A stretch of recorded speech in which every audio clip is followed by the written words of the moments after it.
ಎಲ್ಲಾ ಹಾನಿಯಿಂದ ಕೂದಲನ್ನು ರಕ್ಷಿಸುತ್ತೆ. ಬರೀ Amrit noni reach root premium hair oil. ಇನ್ನು ಜೈಲಿಂದ ಬಿಡುಗಡೆಯ ಬಳಿಕ ಭವಾನಿ ಭೇಟಿಯಾಗದ ರೇವಣ್ಣ ಇನ್ನೂ ಕೂಡ ಭವಾನಿ ರೇವಣ್ಣ ಅವರನ್ನ ಭೇಟಿನೇ ಆಗಿದೆ. ಎಚ್.ಡಿ. ರೇವಣ್ಣ ಜೈಲಿನಿಂದ ಬಿಡುಗಡೆಯಾಗಿ 3 ದಿನ ಆಯಿತು. ಪತ್ನಿ ಭವಾನಿ ಭೇಟಿಯಾಗಿಲ್ಲ. ಮಾಜಿ ಸಚಿವ ಎಚ್.ಡಿ. ರೇವಣ್ಣ ಜೈಲಿನಿಂದ ಬಂದ ಬಳಿಕ ಬೆಂಗಳೂರಿನಲ್ಲೇ ಇದ್ದಾರೆ. ಎಚ್.ಡಿ. ದೇವೇಗೌಡರ ನಿವಾಸಕ್ಕೆ ಹೋದ್ರು, ಅಲ್ಲಿ ಮಾತುಕತೆ ಮಾಡಿದ್ರು, ಅಲ್ಲೊಂದಷ್ಟು ಚರ್ಚೆ ಮಾಡಿದ್ರು. ಬೆಂಗಳೂರಿನಲ್ಲಿ ಟೆಂಪಲ್ ರನ್ ಮಾಡ್ತಾ ಇದ್ದಾರೆ.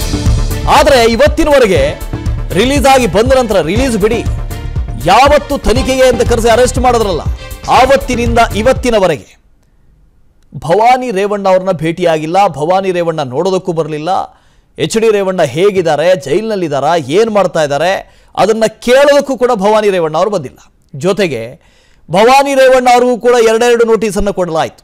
ಅದಕ್ಕೂ ಅವರು ಉತ್ತರವನ್ನೇ ಕೊಟ್ಟಿಲ್ಲ. ಎಚ್.ಡಿ. ರೇವಣ್ಣ ಜೈಲಿಗೆ ಹೋಗಲು ಭವಾನಿ ಪರೋಕ್ಷ ಕಾರಣನ? ಸಂತ್ರಸ್ತೆ ಕರೆತರುವುದಕ್ಕೆ ಬೆಂಬಲಿಗರನ್ನ ಕಳಿಸಿದ್ದು ಭವಾನಿ ಅನ್ನೋ ಚರ್ಚೆ ಆಗ್ತಾ ಇದೆ. ಗೊತ್ತಿಲ್ಲ, ನಾಟ್ ಶೋರ್. ಆದರೆ ಚರ್ಚೆ ಮಾತ್ರ ಆಗ್ತಾ ಇದೆ. ಏನು? ಸಂತ್ರಸ್ತೆಯನ್ನ ಕರ್ಕೊಂಡು ಬರೋದಕ್ಕೆ, ಕಿಡ್ನಾಪ್ ಮಾಡೋದಕ್ಕೆ ಹೇಳಿದ್ದೇ ಭವಾನಿ ರೇವಣ್ಣ ಅನ್ನೋ ಚರ್ಚೆ ಆಗ್ತಾ ಇದೆ. ಮಗ ಜೈಲಿಗೆ ಹೋಗೋದಕ್ಕೆ ಸೊಸೆ ಕಾರಣ ಅಂತ ದೇವೇಗೌಡರು ಬಹಳ ಬೇಸರದಲ್ಲಿದ್ದಾರಂತೆ. ಪ್ರಕರಣದ ಬಳಿಕ ದೇವೇಗೌಡರನ್ನ ಭೇಟಿಯಾಗಿದ್ರು ಕುಮಾರಸ್ವಾಮಿ ಅವರು. ಆದರೆ ಭವಾನಿ ಮಾತ್ರ ಭೇಟಿಯಾಗಿರಲಿಲ್ಲ, ಎಲ್ಲೂ ಹೋಗಿರಲಿಲ್ಲ. ದೇವೇಗೌಡರನ್ನ ಭೇಟಿಯಾಗಿಲ್ಲ, ಕುಮಾರಸ್ವಾಮಿ ಅವ್ರನ್ನ ಭೇಟಿಯಾಗಿಲ್ಲ, ಹೋಗ್ಲಿ ರೇವಣ್ಣ ಅವ್ರನ್ನೇ ಭೇಟಿಯಾಗಿಲ್ಲ. ಸದ್ಯ ಮೈಸೂರು ಜಿಲ್ಲೆಯ ಸಾಲಿಗ್ರಾಮದಲ್ಲಿ ಭವಾನಿ ರೇವಣ್ಣ ಇದ್ದಾರೆ. ಸಾಲಿಗ್ರಾಮ ಬಿಟ್ರೆ ಹೊಳೆ ನರಸೀಪುರದಲ್ಲಿ ಭವಾನಿ ವಾಸ್ತವ್ಯ ಮಾಡ್ತಾರೆ. ಏಕಾಂಗಿಯಾಗಿ ಪಾಪ ರೇವಣ್ಣ ಓಡಾಡ್ತಾ ಇದ್ರೂ ಕೂಡ ಪತ್ನಿ ಭವಾನಿ ರೇವಣ್ಣ ಕಾಣೋದಕ್ಕೆ ಸಿಗ್ತಾ ಇಲ್ಲ. ಪ್ರತಾಪ್ ಇದ್ರ ಬಗ್ಗೆ ಡೀಟೇಲ್ಸ್ ಅನ್ನು ಕೊಡ್ದು ಹೋಗ್ತಾರೆ. ಲೈವ್ನಲ್ಲಿ ಜಾಯ್ನ್ ಆಗ್ತಿದ್ದಾರೆ. ಪ್ರತಾಪ್, ಈ ಕುಟುಂಬದಲ್ಲಿ ಏನಾಗ್ತಾ ಇದೆ ಅಂತ, ಒಂದು ಕಡೆಯಿಂದ ಕುಮಾರಸ್ವಾಮಿ ರೇವಣ್ಣ ಮಧ್ಯೆ ಏನೋ ಜಟಾಪಟಿಯಂತೆ ಅಂತ ಹೇಳ್ತಾ ಇದ್ರು, ಫೈನ್. ಆದರೆ ರೇವಣ್ಣ ಕುಟುಂಬದಲ್ಲೇ ಭವಾನಿ ಮತ್ತು ರೇವಣ್ಣ ಅವ್ರ ಮಧ್ಯೆ ಏನಾಗ್ತಾ ಇದೆ ಅಂತ. ಜೈಲಿಗೆ ಹೋದ್ರು, ರೇವಣ್ಣ ಅವರು ನೋಡೋದಕ್ಕೆ ಬರಲಿಲ್ಲ. ಏನಾಗ್ತಾ ಇದೆ ಅನ್ನೋದು ಕೇಳಲೂ ಇಲ್ಲ. ನೋಟಿಸ್ ಕೊಟ್ಟರು, ಅದಕ್ಕೂ ಬರಲಿಲ್ಲ. ಏನಿದು ಕತೆ?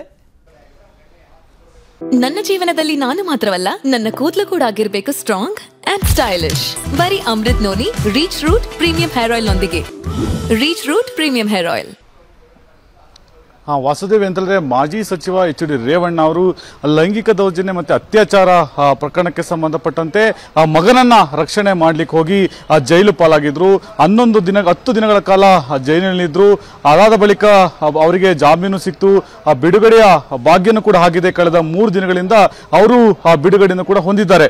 ಈ 13 ದಿನಗಳ ಅವಧಿ ಏನಿದೆ, ಈ ಅವಧಿಯಲ್ಲಿ ಭವಾನಿ ರೇವಣ್ಣ ಕೂಡ ಎಲ್ಲೂ ಕೂಡ ಕಾಣಿಸ್ಕೊಂಡಿಲ್ಲ. ಒಂದ್ ಕಡೆ ಜೈಲು ಸೇರಿದಂತ ಸಂದರ್ಭ ಮಾಜಿ ಸಚಿವ ಎಚ್.ಡಿ. ರೇವಣ್ಣ ಅವ್ರನ್ನ ಭವಾನಿ ರೇವಣ್ಣ ನೋಡ್ಲಿಕ್ಕೆ ಬರ್ತಾರೆ, ಜೈಲ್ ಹತ್ರ ಬರ್ತಾರೆ.